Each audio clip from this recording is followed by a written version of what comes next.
start? Wherever you want. Easy. Well, finally a hometown show. Yes. January 15th at the Regency in San Yes. Francisco. I'm right in front of you. I know, but finally, exactly. Yes, very excited about that. Now, when you say the band, do you say Kerry King? I do. Do you say the Kerry King Band, or do you say Kerry King Solo Project? I say Kerry King. You say Kerry King? Yeah. Okay. Yeah. I didn't know if that was ever like a conversation, and it just dawned on me that I was just thinking it was called Kerry King Band, and then all of a sudden I just kept seeing everything say Kerry King. Yeah. And I got a little, because when everything came out, there was this, it's my band. This is our band. We're a band. And I got confused. I mean, but you're a band lot called of people Kerry do. King. We are a band called Kerry King. Okay. He is the namesake, the figurehead, so to speak. But like Dio. Yeah. Yeah. Yeah. And when people ask me, I just say Kerry King. And if they need, further explanation, then I'll say, explain his history and, the whole bit. And then they tend to catch on. All right. Yeah. If they don't know, if they're into metal and they don't know who he is, that's their, they're not really into metal. But if they're not, if it's a random person asking me, which happens often, Does it? You look like a musician. Are you an artist? Things like that. A lot. If someone like that on the airplane or something, yeah, you sing for, and I'll say a couple bands, and they'll say Death Angel, huh? Oh, and Kerry King. What's that? Do you ever give him a rap and be like, I'm a college professor? Yeah. NBA. Yeah. NBA right here. W. So January 15th, it's going to be a proper tour. Yeah. That's the opening night of the tour. So it's Kerry King, Municipal Waste, and Alien Weaponry from New Zealand. And it's going to be awesome. So North America, I think about 5 weeks. And starting in San Francisco, which is great for me because we did that North American run with Lamb of God and Mastodon. And when that got announced, of course, everyone from here was like, of course, no Bay Area. And, yeah, well, everyone did. So, everyone did. And I was disappointed there was no Bay Area show as well, of course. But this one, we're starting it. Some of us flew down to see that because it was that important. Yeah. I thought. It was great too. But even that tour wasn't that long, right? Was it like 3 weeks? I think that was like 6. Was it 6? Yeah. Oh, yeah. I just went to one show. It was great. But all the bands were wonderful. Everyone treated us great, and a lot of camaraderie. And I was gonna say because you guys have all known each other for ever 20 plus years now, right? Everyone in all the bands, everyone in all the crew. Like we knew all the crew, and it was great. It was like instant summer camp. Mm-hmm. Kind of a nice way, a comfortable way to start. It was. So I'm looking forward to this. This is going to be winter camp. North America, going up through Canada during the winter. Ski camp. Yeah, just kind of keep warm, don't get sick, bring it every night. Now, how did Municipal Waste and Alien Weaponry get chosen? That's a good question. That's of course down to the agents and everyone submitting stuff and, cherry picking who they want and, it's all the politics of the game behind the scenes.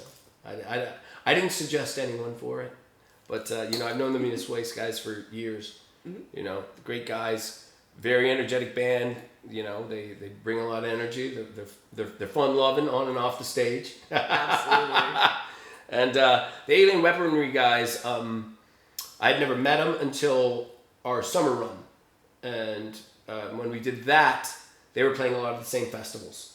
So I was seeing them a lot at the different festivals and whatnot. So really good guys. I've yet to see them live because just the timing didn't work out. But I've heard that they're quite an energetic bunch as well. So having a little bit of time off from Kerry King, have you guys got a rehearsal schedule to kind of get back into shape before starting January? Or Oh yeah. Yeah. Oh yeah. So I don't know how much time you guys spend together because everybody's so spread out. Yeah. Well, it depends how much time we've had off. So, say for the last run we just did, where did we just get back from? Mine's mush. Oh, it's mush because we got back from Australia. Yeah. And I'm still that dateline just coming out of the fog from the 16-hour time difference. So, like for that, it's been a bit since we rehearsed. So we did 4 rehearsals. This one, not that long, but since it's a headliner, So we're going to be doing, I'm guessing hour and 20 minutes, something like that, hour and 25, maybe hour and a half. It's going to be a longer set. We want to really, 90 minutes? Yeah, maybe. Yeah. Maybe not. I feel like you could do the full 2. Oh, you do? I do. You do? I do. I mean, I've seen you. I know you can. Yeah. I don't like watching people play that long. No. You're like, can we be done now? Yeah. It's metal, so people's ears are getting a workout from band 1 to band 2 by the time we hit, and our sets, in your you face. worry about somebody breaking a hip in the pit.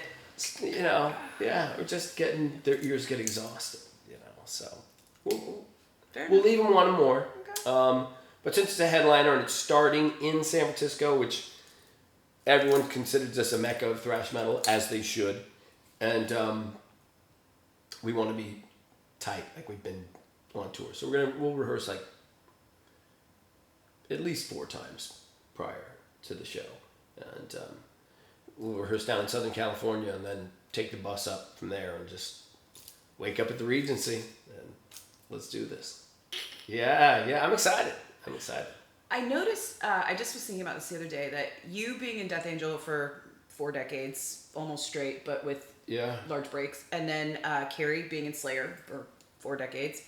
Paul and Phil are the guys who've been in the many, many bands throughout the Bay Area. Right. You and Phil and you and Paul, this is the first time you guys have been in the same band together, right? Yeah. Absolutely. Has there even been like a Metal Allegiance crossover with you guys? With me and Phil, for sure. Metal Allegiance. Okay. For sure. So we've done definitely a handful of Metal Allegiance shows for the Anaheim ones, some East Coast ones. And I think we did a short West Coast tour. When we did a West Coast tour. Not the one that they premiered Murder in the Front Row, but a different one. Oh, okay. And we played the Regency, and I know Phil was on that one. So I feel like we've done it. Yeah, no crossover with Paul in the whole time. Yeah, I mean, of course, we toured together when Death Angel Forbidden toured in 90, but no jamming together until pretty much me, him, and Kerry got in the room and jammed in Southern California. Yeah. So I always knew that you guys would gel together completely on personality, but musically, what was that like? Finally playing together. With me and Kerry. Everybody. With me and Paul? Or all of us? Having everybody musically, together. Everyone in the band? Yeah. I love the guys in the band. They're great guys. Yeah, we did personally. We all got along great. We've known each other for quite some time. Obviously, I've known Paul, Phil, and Kerry probably since I was 15 years old. You know what I mean? And then Kyle, I met on one of the I don't know if it was Shipwrecked or one of the 70,000 tons. Or one of those, or Mega Cruise. It was one of those. I can't really, off the top of my head, say which one it was, but it was quite a few years back, and we hit it off, swimmingly, because I'm friends with his 2 brothers, so I met them prior, and his family's incredible. So. I don't know. This is all Greek to me. I know you guys so well. Yeah. I don't even know if I've met Kyle. Kyle's amazing. I called Kyle Chad for like the first month he was in the band. Okay. Yeah, I don't know why. Okay. I was like so confused. I'm like, who's this guy that's not somebody I've known for? Yeah. Because everybody else was just like, it was like somebody just walked into my living room and just picked a bunch of guys out of a party and put them in the band with Kerry for me. And then there was like one guy, and I'm like, that one guy. That one guy. So apologies, because I know he has a whole storied career and he musicianship does. and everything. He just was not ever in my orbit. And comparatively, right, well, Bay Area. I'm not trying to be that asshole. I'm just saying that, like... Yeah, he's a beast. Yeah. He's great. He was in Hell Yeah. Prior to that, God, he goes back to Blood Simple. I don't know if you knew that band. Yeah. So, just a great bassist, lefty, great stage presence, and just a great hang. Blood Simple was way heavier than Hell Yeah. Hey, Nothing against either one. God, I'm like, All of a sudden, I'm hearing like blabbermouth comments in my head, and I need to like stop. You know what? Go for it. Do your worst. I'm not gonna read them. I've been raked over the coals many times on blabbermouth. So yeah. Do people read the comments still? Is that still a thing? I think it's a core group of people that do, and they want to see how people react to their There's a club. Yeah. There's a comment club on blabbermouth still. Yeah. I'm numb to it. Absolutely numb to it. I didn't used to be. It took years of training to become numb to it. Mm-hmm. Now it's like, what are you gonna do? You can't. I'm doing this, and they're making comments. So I at least get to live the life I want to live, and I've wanted to live since I was a little kid. I think for a comment to sting, there has to be truth in it, and most of the ones I see that are just really bad, there's just no truth to them, and I'm like, okay. Yeah, it's opinion. Yeah. Everyone's got a right to one, but I think just since social media has come along and internet's come along, everyone has their little soapbox they could preach from, and they like to think their word's gospel. Speaking of, yeah, you were on the soapbox recently on Instagram. Yeah. And this has been a big change for you, social media wise, right? Because you really were just kind of beyond over social media. I hate and now you're like, media. Okay, now I have to do this again. Yeah. But then there was the big, come at me, bro. Yeah. It's been, I really do. I loathe social media. I've said it before and I'd say it again. I had no problem going back to pre-internet. I would love to go back pre-cell phones, all of that. I would love it. I'd have no problem adapting to that. But you lose your cell phone immediately. Oh, yeah. And literally. Yeah. Mark loses cell phones. I do. Not as much as I used to. Yeah? No, this one's going... I have a 10. Wow. I know. See? That is a long time for you to keep a cell phone. It is. See, I'm responsible these days. I'm so proud of you. But yeah, so I've had... since this whole... The Kerry band happened... and still being, a major part of Death Angel... There was some backlash from a lot of Death Angel fans, thinking that it might be the end of Death Angel, or it's taken away from Death Angel. And then there was a tour that Death Angel had to drop off of, and it just kind of and it was because there was conflicting dates with Kerry, and there was. But when that tour was offered to us, I had put it out there to the powers that be. That, okay, but I can't guarantee I'll be available for the whole tour. Just know this in advance. So if you take it, I will have to do shows with Kerry if they get booked. And it looks like they very well may, and still that my words were taken, and with enthusiasm, they just heard, to a certain degree, people thought, well, let's do it. And I said, okay, let's. But once again, and I mean, every bit of communication we had, I would reiterate that. And we still went for it, throwing caution to the wind, and the wind blew back, eventually, so to speak. Yeah. And I said, hey, what we didn't want to happen is happening, but we all knew this going in advance, so this is what we can do. And I actually, being someone, I do try to troubleshoot for Death Angel all the time, because there's been many years that Death Angel has been self-managed by me, Rob, and Ted, and we've also had management, but we always work with management very well. And so I tried to troubleshoot, and I said, look, I could think of a few guys that could fill in, and I gave some names and whatnot, just as an option, because I don't want them to. I didn't want them to lose the tour, but the reality is what the reality was, and so eventually, what came back when that was offered to the WASP camp and booking agents and whatnot, they just basically said, well, we don't want a fill-in for 2 particular times, because I would have missed 2 batches of dates, and they didn't want that to be the case. So Did they even consider who the fill-in was going to be, or did they just say, no, we want the lineup we thought we were getting, or nobody? That's pretty much the stance they took. Mm-hmm. So, and then from there on, they went and... Push came to shove. Push came to shove, and they got Orange Saint, who I think it's a great bill. I mean, who's to say that Wasp Death Angel wouldn't have been a great bill? I mean, a lot of people were looking forward to it, yet alone a lot of thrash purists were saying, why the hell are you touring with Wasp? Really? Yeah, some thrash purists. They don't consider Wasp a thrash band.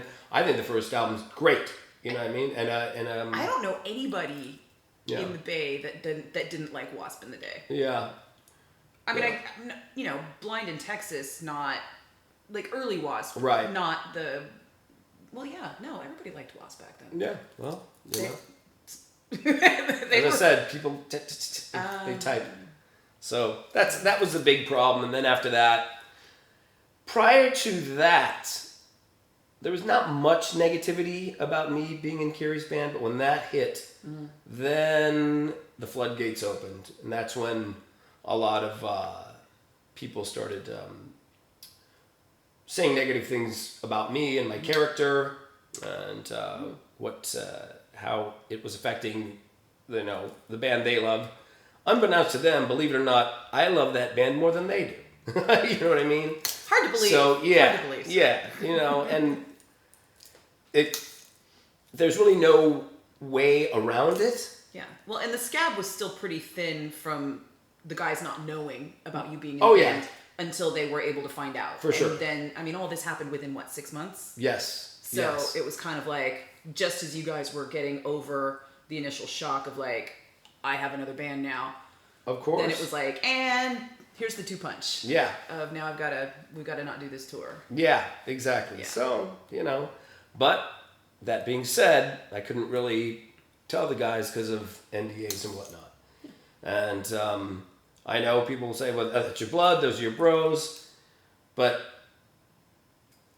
it's an NDA. It's a legal binding contract that I signed, and I respect that, and I don't want to, wording in NDAs are kind of daunting. And this was something that we knew. The metal community is a hen house. It really is. And just, and word just gets out, and it's just like rapid fire. And with blabbermouth or not, it just takes someone from one crew, one band, and they find out, and it just goes around. And we had to go out of our way to keep this basically the biggest secret there was, because everyone kind of had an idea of who was in his band, but for the most part, no one knew who the singer was. No. They all assumed it was Phil, and it was just kind of quite a big secret to keep down. So that was hard, and I understand that, and I explained that to the guys when I did tell them, and there you go. But again, as I said, when we took the Wasp tour, I did tell the powers that be that make the decisions for this band, me being one of them, what could occur. Mm-hmm. Now, say the powers that be within the band, or the powers that, people that don't have the power in the band to make the decisions, they might not have known that I had prefaced this with management and the guys who make the business decisions. Not everybody was in the group chat. No, and not everyone in this band is a decision maker when it comes to this band. And that's just the pecking order of how this band works. Some of us have longevity and priority, and some of us don't. You know what I mean? And that will always be the case, even if it goes down 2 decades from now. Rob and I still have 2 more decades, in the band, more history in the band. Right. So that's just the case. And it's a better way for a band to work. We've tried with the original Death Angel lineup to do it as a democracy, and it's just, it doesn't work. It just doesn't work. It just breeds more chaos and more tension, strife. Too many cooks in the kitchen. Goddamn right. With everything. From writing to set lists to everything. So there needs to be some sort of set structure. At least with this band, it works better that way. And most bands I've seen that have longevity, it tends to be the case as well. And one thing I did want to know is, because it made sense, because when Gary was in Slayer, Gary had a fill-in guitar player, Exodus toured, worked constantly. Right. Seemed like a plausible transferal concept. Who was on the short list to fill in for you? Well, I don't even know. I shouldn't go down that road, but I suggested a few names, and then I think management and people were looking into people as well, and it just wasn't, I guess, gelling, especially with Rob. Mm-hmm. Rob and I had a few conversations, and he's like, it's just not the same. And and I'm not saying that it is or isn't for any band, or it's different for any band, but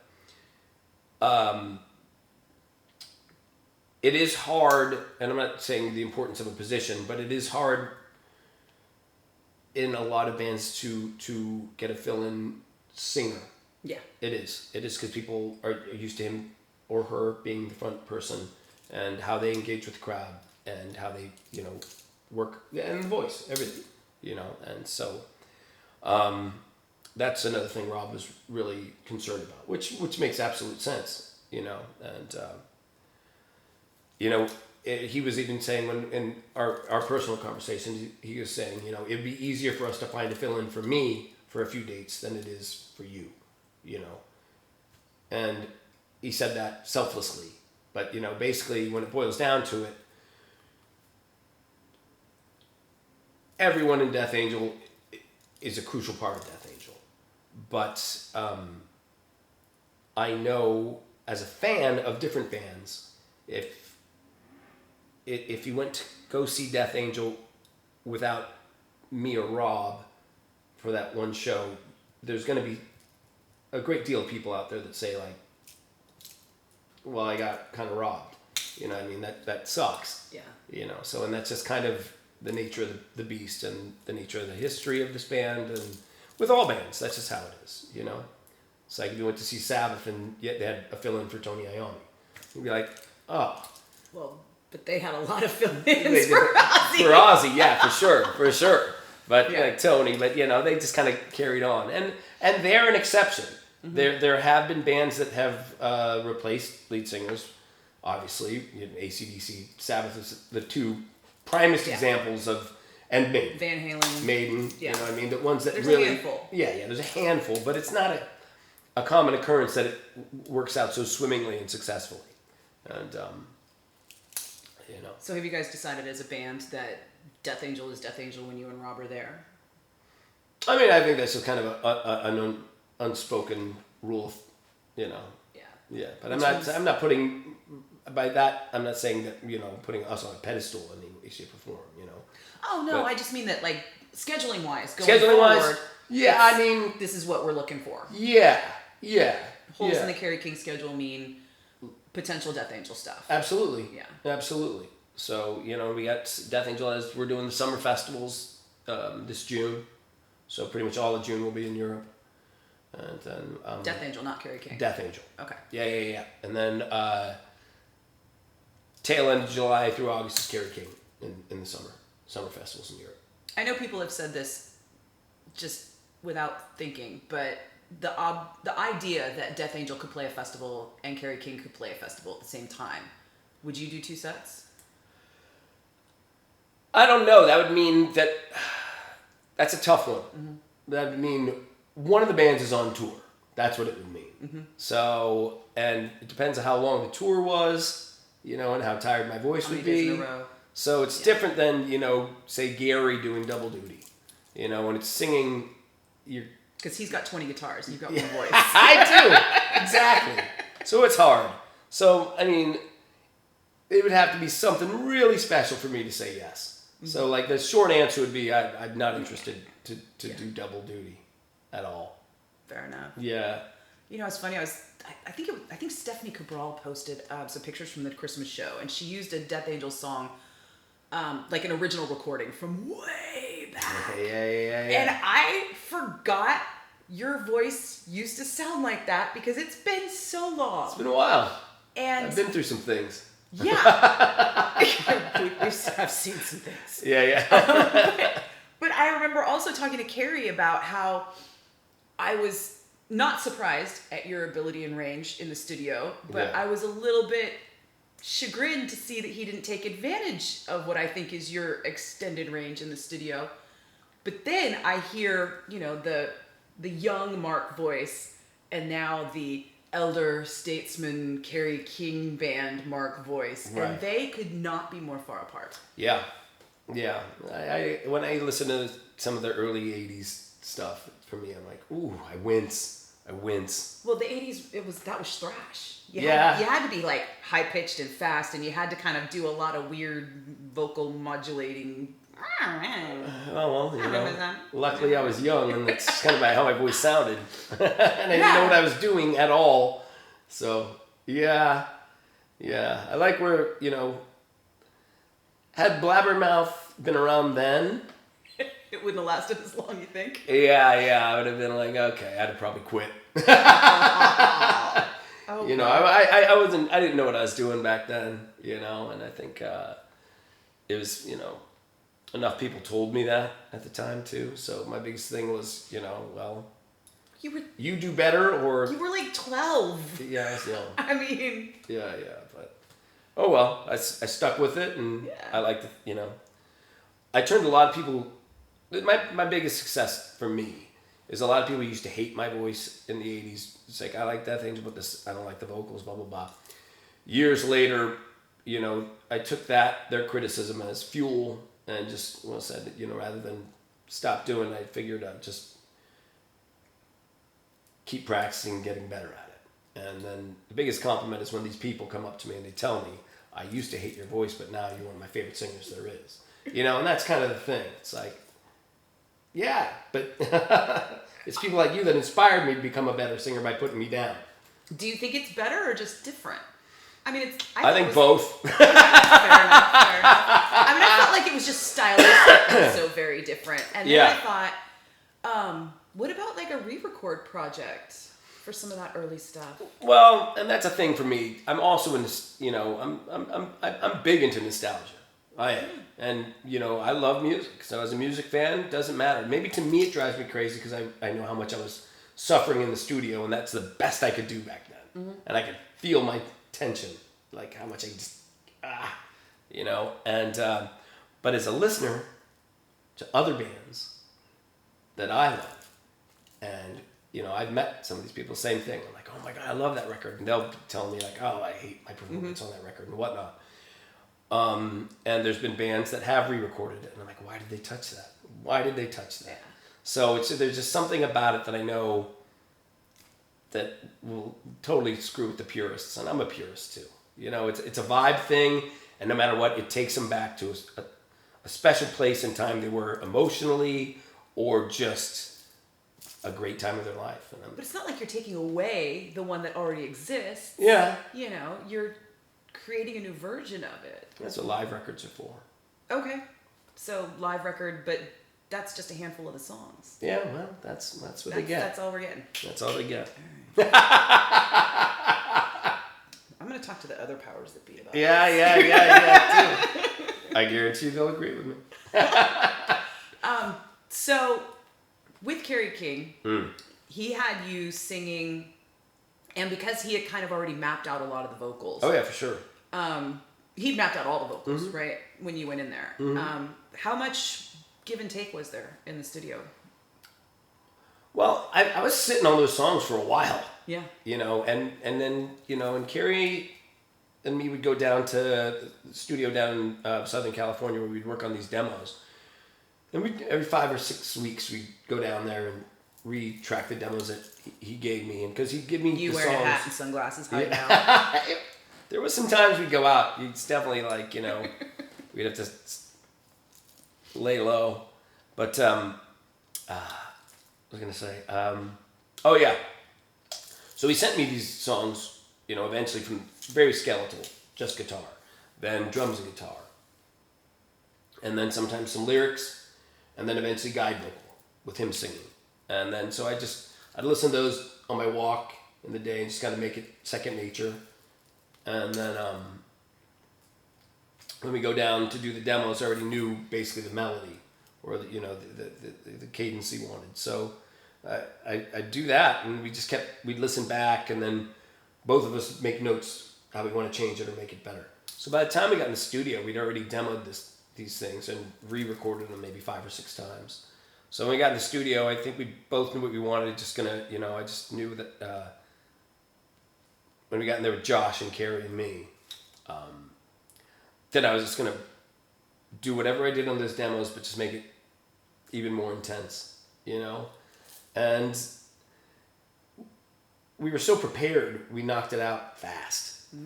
And so the thing that I did was probably just add more intensity to it, So we, a lot of those takes, we didn't go through too many takes of the songs, we'd knock out, I was singing all day when I was there, but that whole record was recorded in 2 weeks.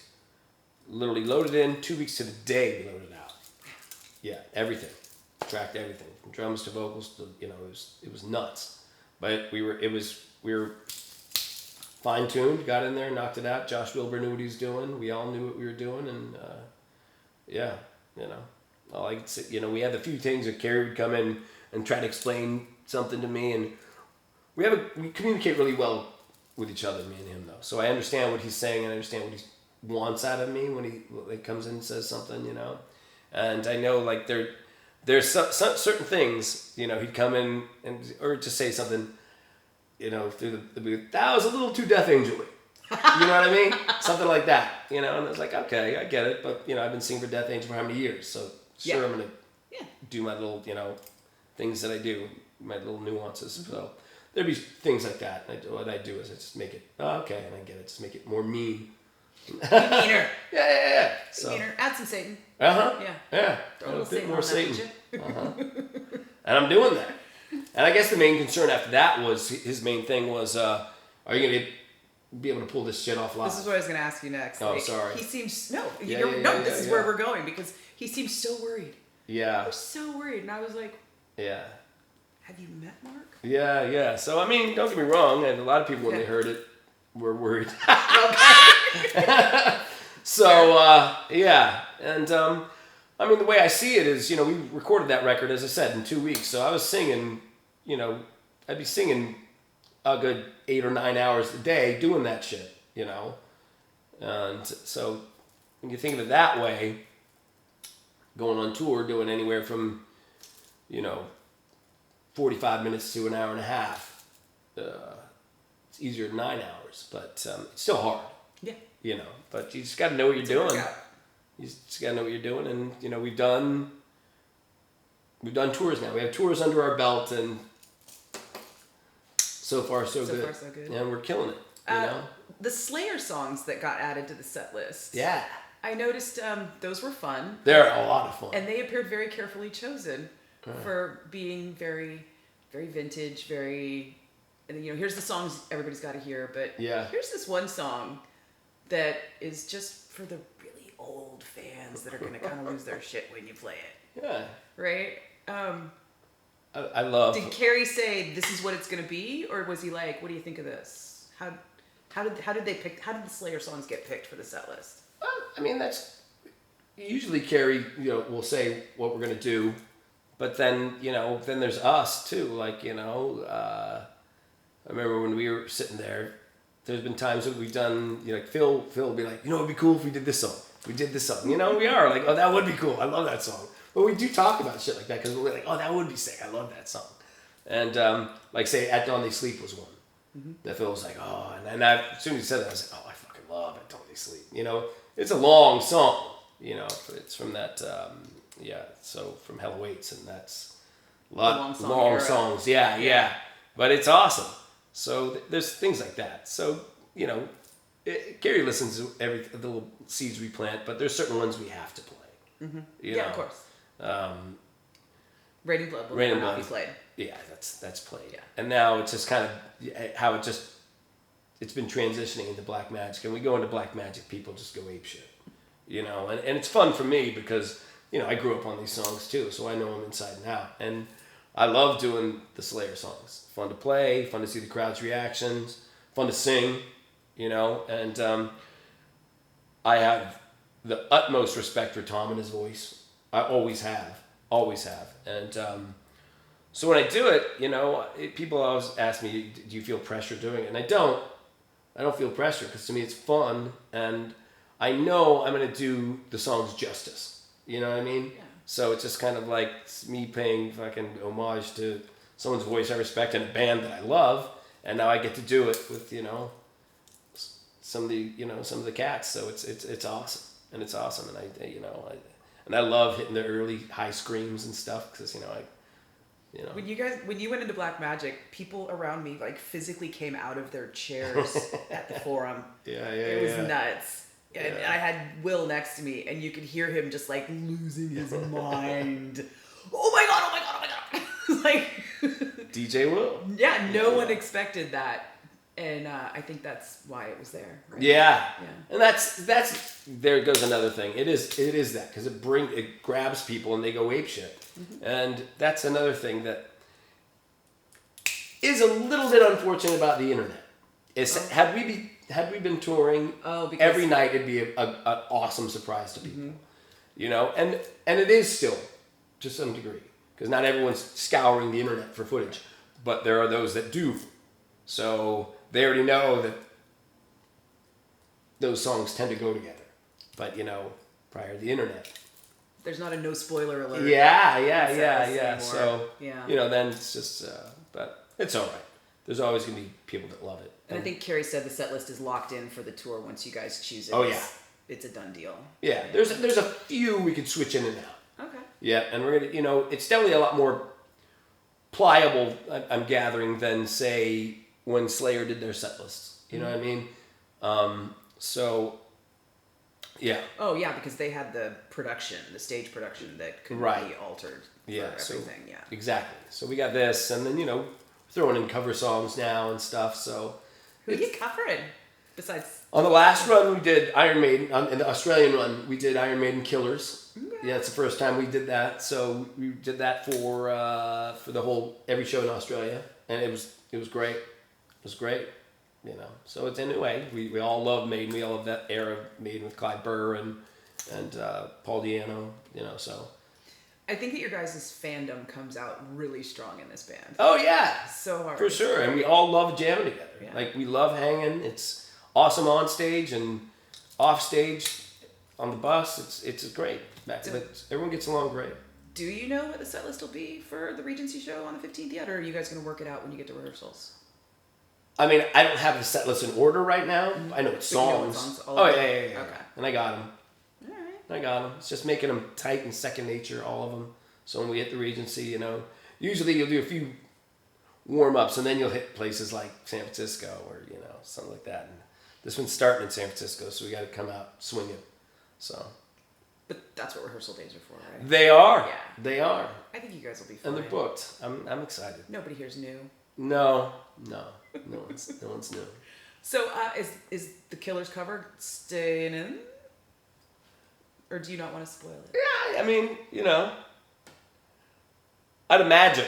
How's that? Okay. I would imagine, because I think that's fair. We do it well. Yeah. Yeah. With the Slayer reunion shows, whatever we're gonna call those. Yeah. Did you run into Tom at any point? No, unfortunately, I didn't get to make any, and I'm thrilled that they're doing it. I'm one of those. I had no problem. I think that's awesome that they're doing it. I told Kerry, I was like, I think you're the only band I know that has fans that hate you for giving them back what they love. Yeah. Oh, you guys were so mad that Slayer retired. Here, Slayer's gonna play some shows. Yeah. What? How dare you? Yeah. No, I'm thrilled. I wish. Yeah, I didn't make any of the shows, but I would have loved to have. I would have loved to have. Yeah, for sure. I mean, I feel like, obviously they're never going to tour again. There's not going to be an album.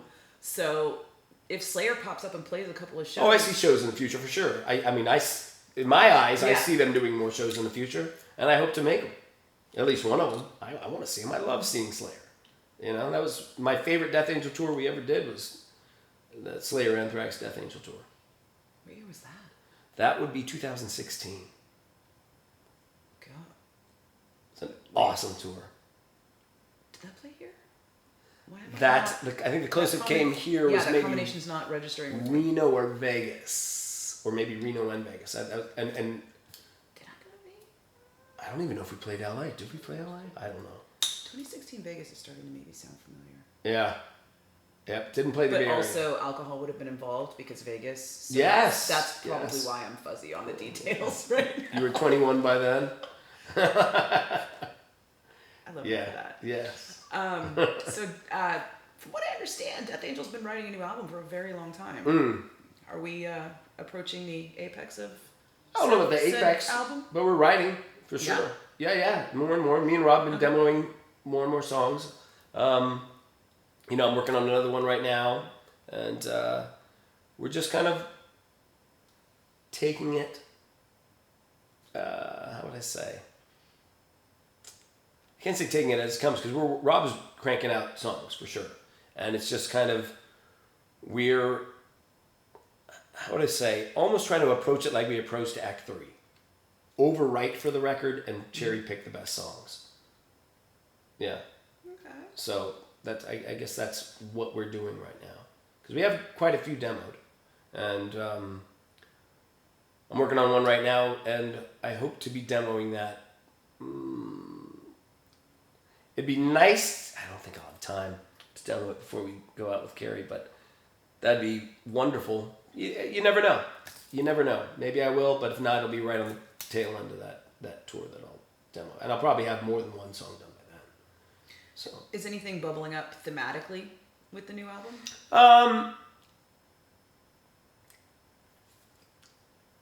Anger. Thematically, yeah, there's anger. Yeah. But I mean, there's never I have no interest ever doing a concept record. Ever. Oh, yeah, I didn't mean Yeah, no, I get you like that. Yeah. But that's how a lot of people would say. But I mean, with me, it's just a general vibe. Yeah, I've had to deal with some shit the last year. So yeah, and I'm good at venting through song and lyrics. That's why I brought up that Instagram post, because I was like, wow, Mark usually doesn't care enough to shout at people on the internet. Yeah. I was like, if he sees you in person, he'll absolutely tell you how he feels. But for sure. But for you to actually pull the phone out and open that up and be like, listen. Well, the thing was, I just wanted to take the wind out of everyone's sails before they started blowing hard, and that's what it was. I already know the things they're gonna do, what they're gonna say.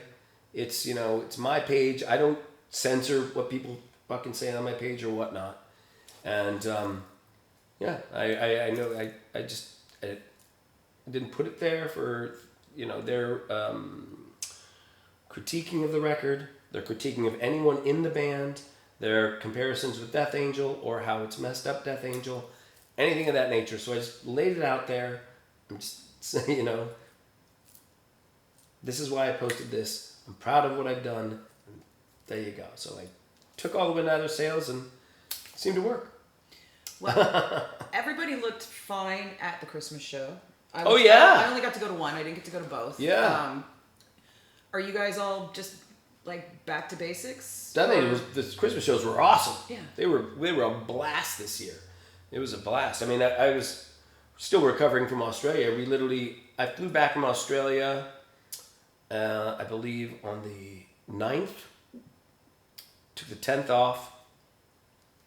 Rehearsed with Death Angel the 11th and 12th, played the 13th, 14th. So I was still fuzzy, whacked out. Yeah. And just crazy from jet lag. And when you play Australia, you're flying a lot. So it's just kind of, sleep was just crazy. So, but I went in and we did it. Rehearsals went great. The shows were awesome. The energy backstage and on stage was wonderful. Everyone, did their thing. Everyone knew what they were there to do. And, it was typical Death Angel, fun-loving on stage and, Now, I know a lot of people end up watching it on the live stream. Yeah. But does the live stream end up stored for people to, watch later on? No, what we do is we offer the live stream, and we'll have it available to them they can do continuous views for like a week, and that's what it is. But then and it goes away. We have it. We have it in our vaults, all the footage and the sound, and so. So that might be something that we see down the line. Very well could be. Very well could be. Next Christmas, are we already? Next Christmas is gonna be the 10-year. So we gotta do something. So it has to be big. It's gotta be big. Yeah. So that'll be awesome. I kept trying to leave early because I had like a 6 a.m. flight the next day, which I ended up missing. Thank you. Yes, because I could not. Well, I feel we've done our part. I could not leave early. I could not bring myself to do it. And you played on Bored. Yeah. How many times have you played that song in the last 20 years? I feel like it has not been in the set list. No. I feel like that's because somebody doesn't like it. I got a soft spot for it now. Yeah? Yeah.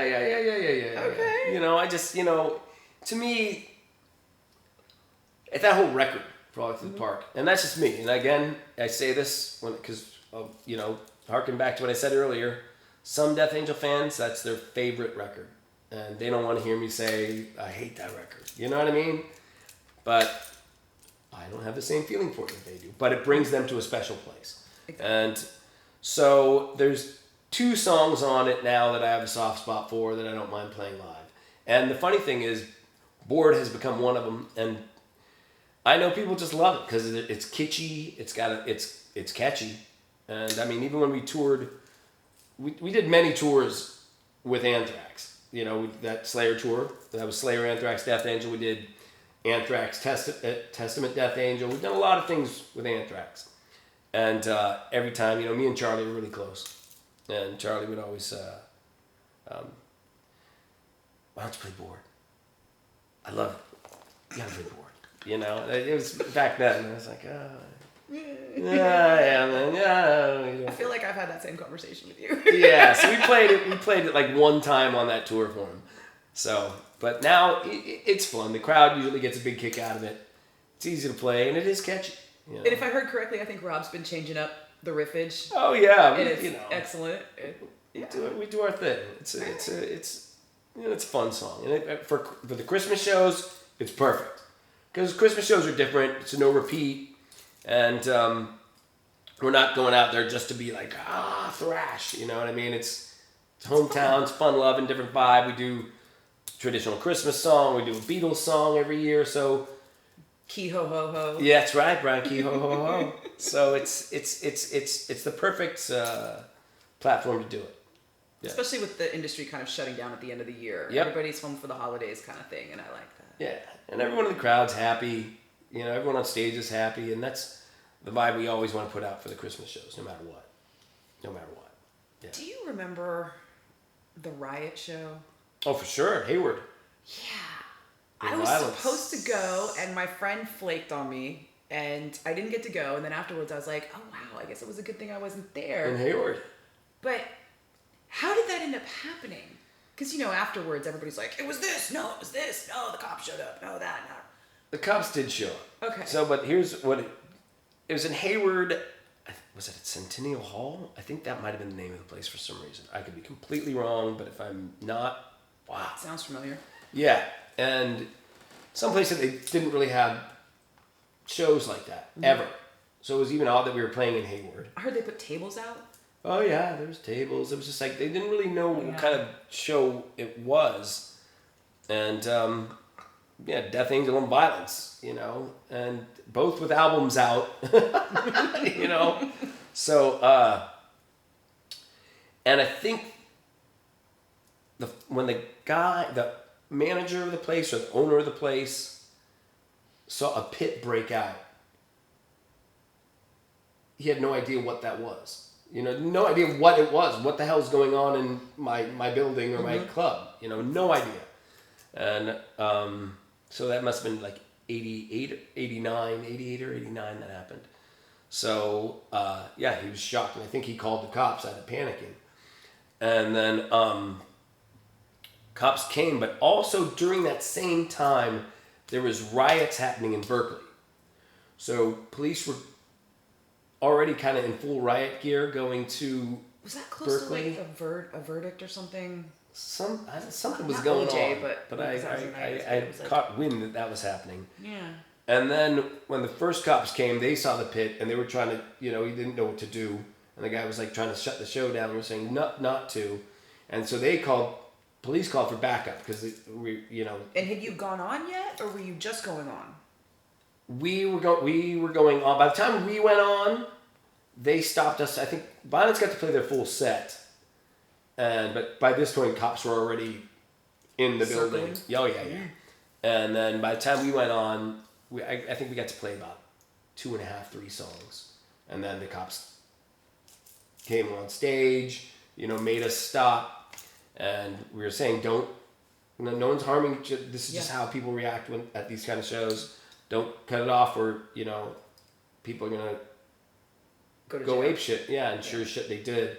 And they started throwing tables and chairs, and then the cops used tear gas, and then they rushed us off to the backstage. Oh yeah, but then the kids smashed all the windows of that venue, and then across the street at the Wells Fargo, smashed out the windows of the bank. So it was nuts. Yeah. So there you go. Part of me's like, I missed it. Yeah, some Bay Area lore, thrash lore. Yeah. I always meant to get that story from one of you guys. Yeah. Because I missed the whole thing. And then I just kept hearing from everybody. It was a riot. It was crazy. It was. People were throwing tables. And I did not hear the tear gas part. Yeah. Did anybody get arrested that you know of? No one I knew individually. So people did get arrested. But I'm sure people probably did. The bands, you guys just got shut down and then went. Yeah, exactly. All right. Yeah. So. The Bay Area used to be crazy. It did used to be crazy. It is crazy in different ways now. Yeah. Well, and now people know to clear the furniture. Yeah. And they know what a pit is. And most venues go, okay. People used to be so confused in the meanings of what we were doing. It was crazy. God. Oh, the Kerry King album. Do you have a favorite song? Or favorites? Or I love the record. So I'm proud of the record. Favorite song. It switches all the time. But I'd say right now, like, my 2 favorites right now are Residue and Tension. Nice. Yeah. I love Tension. Yeah. I love Tension. Do you love singing it or do you love hearing it? Both. Okay. Both. It's just very different and just how it builds and builds. I mean, the title lends to exactly the vibe of the entire song and just how it crescendos and builds and just I love it. And it's not, can't really pinpoint it as a thrash song or you can't really pinpoint what it is. It's just a tense, dark, heavy song. I love it. And I know industry accolades can be a double-edged sword, but can we also just bask in a couple of lists that sure. been on so far? Yeah. Let's bask. I think I got the text that is it Rolling Stone's top 10 metal albums of the year? Top, yeah. And I think you guys were top number 1. Of Yes. The list? On that one? Rolling Stone magazine for the top 10 metal albums. It was 10 or 20 metal albums of 2024. You were number 1, so. Yeah. However many From more Hell I Rise. underneath. Yeah, From Hell I Rise was number 1, which is awesome.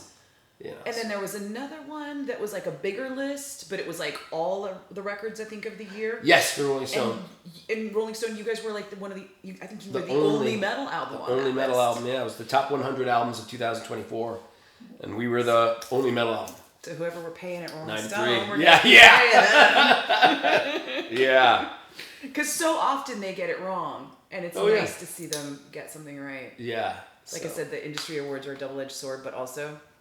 Yeah, that it's something I'm proud of. Take it. Absolutely proud of.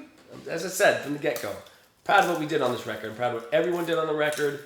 Proud of what I did on the record. And, when you're getting those kind of accolades from Rolling Stone, whatever your thoughts are on Rolling Stone as a publication or, what they've become, I don't care. I still am very proud that they acknowledge that. So I take those, that list maybe, and I take that closer to heart than I do like some random guy posting on Blabbermouth. You know what I mean? So, yeah.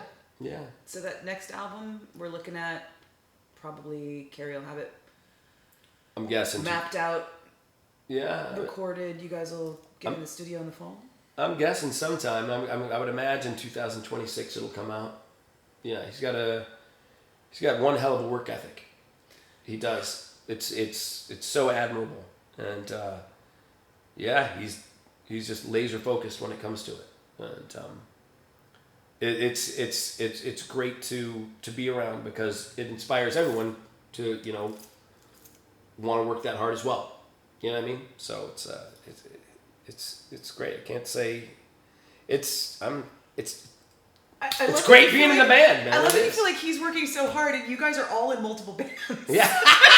You're like, Kerry's working really hard and he's working on this a lot. It's yeah. He just has one band. Yeah. I'm glad I'm in it. Me too. Yeah.